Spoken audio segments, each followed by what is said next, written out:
minimum federal, I guess, like how do you think of that? Like universal basic income, you mean? Yeah, that. Well, that is just kind of the Band-Aid over the broader issue now, isn't it? Of course, as a socialist in the current state of affairs, I support higher wages, better job security for all, but in the end, getting towards establishing socialism, it's not about redistributing wealth per se. Well, it's about redistributing physical wealth, like resources, shelter, and that sort of thing. But not, it's not about simply. It's not simple. That's where people get turned around when they think about the so-called socialist countries of the 20th century, the Sino-Soviet bloc. It's not.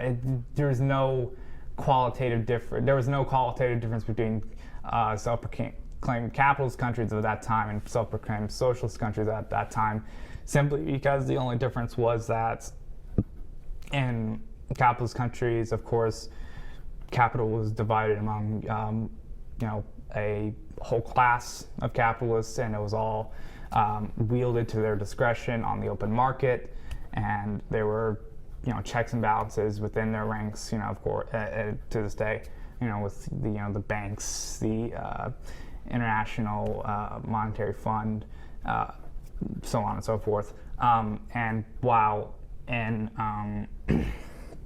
self-proclaimed socialist states to this day, such as Venezuela, Cuba, the only difference is that capital is the state is the sole proprietor of capital. Yeah. But that's not the point of socialism. That has no qualitative difference from capitalism.